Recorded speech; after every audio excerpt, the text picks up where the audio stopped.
I'm Ryan. I'm Matthew. I'm JT. We're at the Kings against the Sharks, and you're watching Post to Post.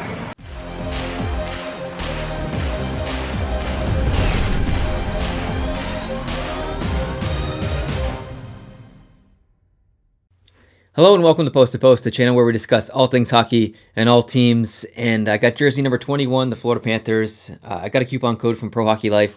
I'm like, man, I got to get this jersey. It's one of the nicest jerseys listed on the site. It's one of my favorites, so I had to pick it up. Real happy to have this Florida Panthers jersey finally. But I thought we'd talk about some Florida Panthers, actually. I had planned to talk about them before I even ordered the jersey, so it actually worked out pretty well. And they're in a tough spot right now, and I'm going to enlist the help of Justin in this video. I'm going to add his video in a little bit later after I say my piece on the Florida Panthers. I think he's actually filming it at the same time I am right now, so I have no idea what he's going to say. I assume that we'll probably agree for the most part because although me and Justin do disagree on a lot of things, if I remember correctly from past conversations, the Florida Panthers situation is actually one of those situations that Justin and I agree in. So it's going to be interesting for me to watch his video back when I'm editing, and obviously for you guys watching both of our takes on this. So there's a lot of things about the Florida Panthers I'd like to talk about, actually.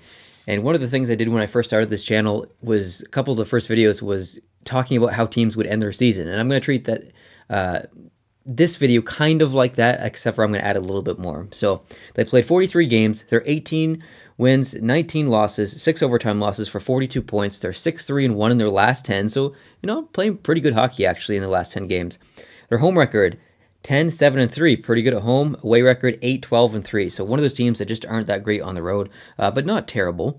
So what I've done is I've gone ahead and I've spent actually a lot of time looking at their upcoming schedule, who they're playing at home, who they're playing on the road, the caliber of those teams, their record, the previous records against those teams. And I've kind of predicted what games they'll win, what games they'll lose, and what games that they could potentially probably get a point in. So I've done that. I see them getting probably around 14 wins, around 13 losses, and 5 overtime points, give or take. This is really just a guess. So they get an extra 33 points, and it brings them to 75 points on the season.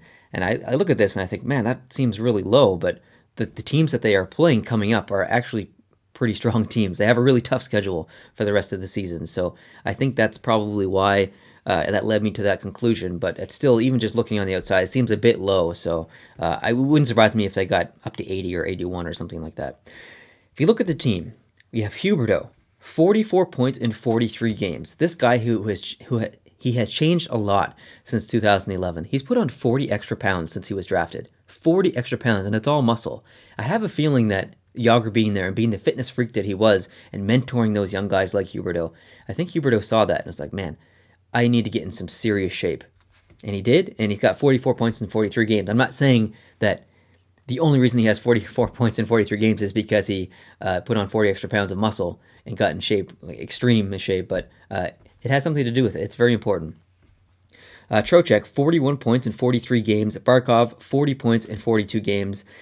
And then it kind of drops off from there. So you got Dadonov with 26 points in 35 games. Yandel with 23 points in 43 games. So it's, I feel like the top two lines, and we can just go over them. Huberdeau, Barkov, and Dadonov, Brickley, Trocheck, and Verbrata. McGinn, McCain, and Bukestad are on the third line. Haley, McKenzie, and Colton Seaver on the fourth line. If we go to the back end, we get Matheson and Ekblad, Yandel and Pesic, and then Uyghur and Petrovic. So I see that lineup, and I see a bright future. There are a lot of young names on there. Barkov, Huberdeau, Ekblad. I mean, this is a team, if I could compare it to one team in the West, I feel like Vancouver would be a good example. Because their goaltending situation, both sides are kind of questionable, but a little bit inconsistent. They don't really have that number one, who's it going to be kind of guy. But then you look at the front end, and they've got some young guys up front. They've got some young guys on the back, on the defensive core. I feel like it's the kind of team that could really make waves in the NHL, I don't know, in 4 or 5 years. Once those guys really get their stride, it could be interesting to see what happens in Florida. And there are a couple things that have really frustrated with me with Florida over the past, I guess, 2 or 3 years. If we look at the trades that Florida's made, just think about this for a second. What do you guys think is the most impactful trade that Florida's made in the last two or 3 years. For me, it was the Yandel trade, and that was on, I think I have it written down here, actually. June 20th, 2016. They got Yandel from the New York Rangers. I feel like that was the last big trade that they made that really took that extra step to improve their team. But after that, there hasn't really been a lot. Since 2015-16, when they got 103 points and they're first in the Atlantic, since that season, it's really been pretty abysmal for Florida. They've missed the playoffs last year. They're probably going to miss the playoffs this year. There's not a lot of hope there. Metro's really strong, so it's going to be really tough. They've got $7.2 million in free cap space. Are they going to use it by the trade deadline? I don't think so. I really don't see them going out and spending that. I think that they know that they're on the bubble, but they're maybe just below that bubble team range. They have so much work to do to make the playoffs. I have a feeling they're going to take kind of a backseat mentality. So I don't see them using that, and they're probably maybe becoming more of a seller team than a buyer team. What really changed for me with Florida was November 27th, 2016, the firing of Gerard Gallant. And this happened because Gerard Gallant did not want to play into the analytics statistics system that they were obsessed with. Gerard Gallant coached them, or helped coach them, to that 103-point season to get them top in the Atlantic. Unfortunately, they went out in the first round against the Islanders. It was a great series, but they let him go. And look at him now. He's coaching the Vegas Golden Knights, and they're one of the best teams, second best team in the league right now, I guess. So it's really unfortunate. I have a lot of love for Gerard Gallant. He's from PEI. I live in PEI.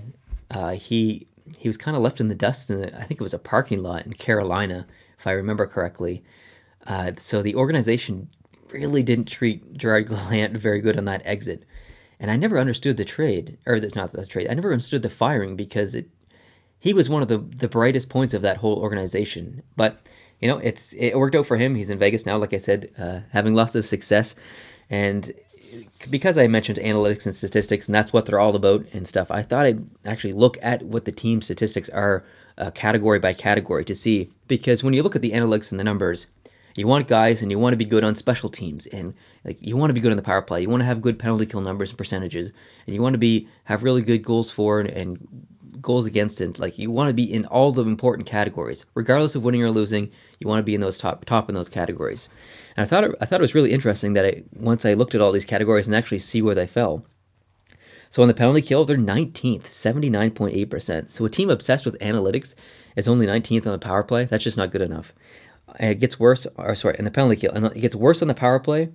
They're 25th, 15.9% on the power play. That's not good. That's not going to get it done. They really need to up their game on the power play. It's just analytics is all about guys with numbers in kind of the unmentionable categories in hockey. The back checking, the little and tiny important things. That's what these guys look at. So they love having guys who can play the power play and are power play specialists and penalty kill specialists. So it's kind of mind blowing that a team that's obsessed with analytics has their team not higher than 19th in either of the categories. It's crazy, really. Shots against per game, 31st, last in the league. They give up 35.1 shots per game. That's crazy. And get this, shots for per game, they're second in the league. They get 34.6 shots per game. They are the worst team in the National Hockey League for giving up shots, and the second best team for getting shots. That tells me that they are terrible in the neutral zone, completely terrible. They really need some more structure there. So face-offs, this is actually their second best category, 9%. They're at 51.3, so top 10, so that's pretty good, I guess. Goals against per game, they're 27th. They give up 3.21 goals per game. And goals for per game, they're 20th at 2.79. So although they're second in shots for per game in the league, they're only 20th in goals for per league. So it looks like they're getting a lot of attempts, but they're not having a lot of finish. And that's a problem. I feel like the two top lines are really good. They got that power play line of Huberdeau and Barkov and Trocheck, and I think they have Dadonov on the back end with Ekblad and Yandel. It's a good power play. But outside of those top two lines, I feel like they're a little weak. I think they aren't a very deep deep team. They need a little bit more depth. I'm curious to know how the Panthers will play, not really play, but progress, I guess, as a team over the next couple of years. Like I said at the beginning, they have a lot of young guys, so really feel like I have a lot of potential there. And one of the biggest moves, too, I forgot to mention this, is Yager. Yager left. Yager and Marchessault left. Those were two huge players for them that aren't on the team anymore. That's a massive loss. Yager mentored those guys last year. He instilled so many good attributes to those guys to learn from. It was just, he was a great leader and a mentor, and he's gone. And Marchessault, I think he got 30 goals last year, and now he's gone too. These are huge losses for the Florida Panthers, and my heart goes out to them because I actually do like the Florida Panthers, and they're not in my top 5 favorite teams or anything like that, but I really like them, and it's tough. It's tough. I know there's not a lot of Panthers fans out there, and maybe there's not even any Panthers fans that are watching this. If they are, please speak up. Let me know how you feel down in the comments below.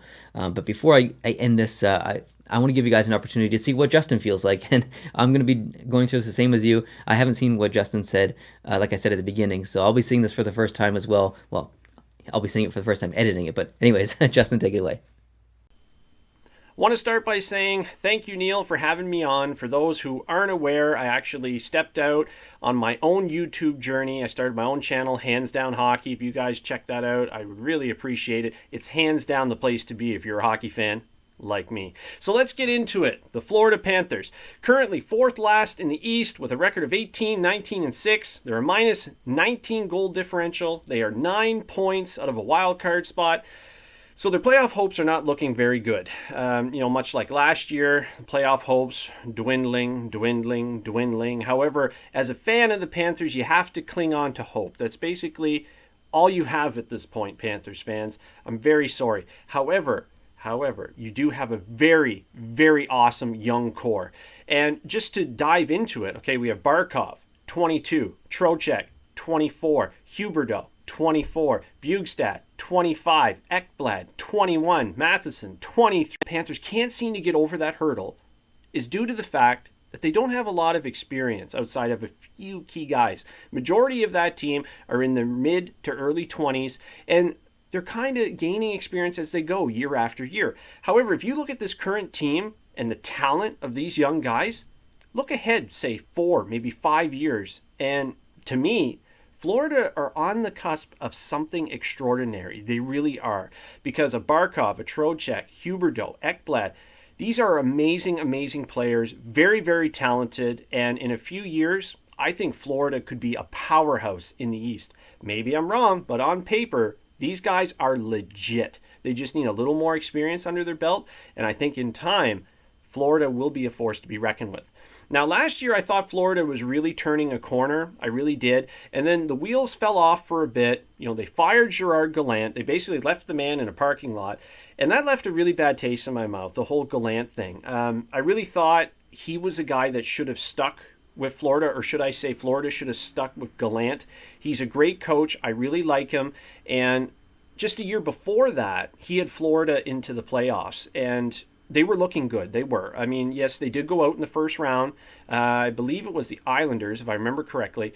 And, things were looking bright. And then suddenly the wheels fell off a bit last year. They fired Gallant.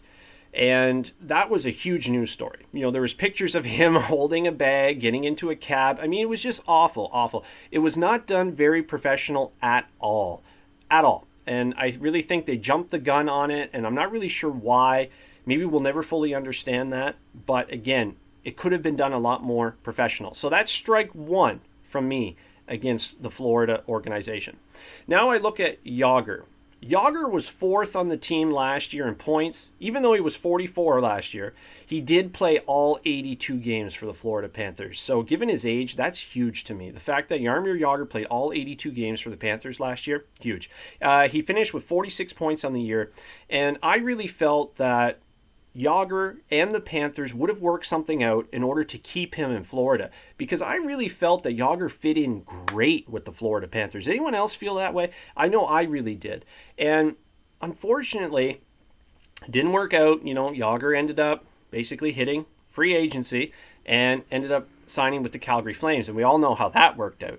not very well. And I feel that if he had stayed with Florida, had a regular training camp like everyone else, I don't think Yager would be sitting on the sidelines injured right now. I think him coming into the NHL cold is a big reason why the injuries have been piling up for him this year. I really felt that if he had a training camp like everyone else, he wouldn't be injured right now. But again, I really think he should have stuck with Florida. And unfortunately, they parted ways, and that's something else that really bothered me with the Florida organization. That's strike 2. There's going to be 3 strikes.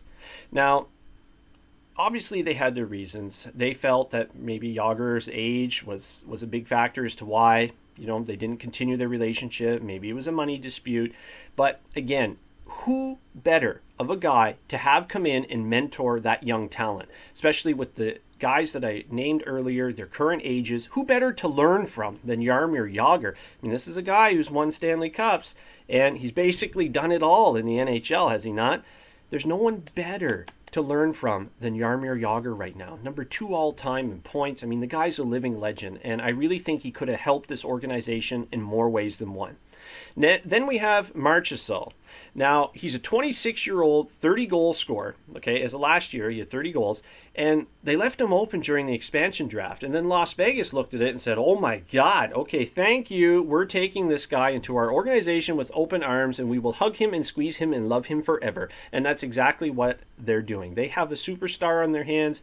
This kid is the real deal, and I'm shocked that Florida allowed this to happen. I mean, 30 goal scorers don't just fall out of the sky, land on your face, and start to wiggle and say, "Hey, I'm a 30 goal scorer. Look at me." Why on earth would Florida allow this guy to be open during the expansion draft? Was there no one else that they could have open and protect this kid? I mean, geez, that really, really bothered me.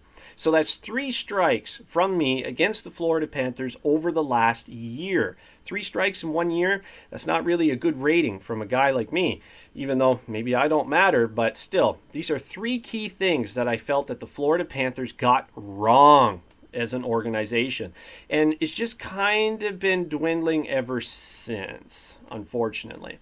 Now, the core in Florida is set for many years to come, and I look at Aaron Ekblad, and to me, he's going to be a Norris Trophy candidate, as well as a winner within the next few years. Because to me, Ekblad is that good. He just needs a little more experience under his belt, and he's just going to get back up there. So in 2015-16, they actually finished first in the Atlantic, if everyone remembers that. And that was with Gerard Gallant. So Gallant had that team at the level they needed to be. But then they fell in the first round. It was 6 games. And yes, it was, memory coming back, it was to the New York Islanders. So unfortunately, they went out in the first round, but they entered the playoffs on a high. And hey, they got to the playoffs. You got to get to the dance, right, in order to make something happen. And unfortunately, since then, Florida just has not been able to get over this hurdle. They just have not been able to. So what is it? Is it coaching? Is it lack of current experience, perhaps? I mean, there's a lot of current factors. But right now, there's 3 strikes against the Florida Panthers. 1, Marchessault. That absolutely bothers me. If he was on the team right now, Florida might be looking a little different. 2, Gerard Gallant. He should have still been the head coach of this team. But then again, Vegas again cashed in on a mistake that the Florida Panthers made. They fired Gerard Gallant. Vegas got him. They left Marchessault open in the expansion draft. Vegas got him too. So Vegas has 2 key pieces right now from the Florida Panthers. So Vegas should say thank you to the Florida Panthers for helping their inaugural season, because Vegas is killing it right now. And 2 of the reasons are Marchessault as well as Gerard Gallant. And the other strike, Jaromir Jagr, I absolutely hated how that happened. I really felt he should have ended his career with the Florida Panthers, and he would have been a big help for these young kids right now. So what do I expect the Florida Panthers to do at the trade deadline? To be honest, I don't really see them doing anything, because at this point, the season's almost over for these guys. They're a game below 500. Making the playoffs right now is almost impossible, 9 points out. And when you got teams fighting for the wild card spot, like the Islanders, the Flyers, of course the Penguins as well, these teams would have to go on like a 5-6 game losing streak in order for Florida to really make some ground. And that's just not going to happen, folks. It's not going to happen. Unfortunately, Florida is going to end up missing the playoffs again this year. But again, they should not hit the panic button, because they have a great great young core on their hands. I think it's just a matter of a couple years, a couple key pieces that fit in correctly, and to me, the Florida Panthers are going to be a powerhouse in the East because of that young core. And as they get more experienced, look out. So again, I want to say thank you for Neil for having me on. Also, please follow me on Twitter, guys, at JustinTheMan87, and make sure to check out Hands Down Hockey here on YouTube.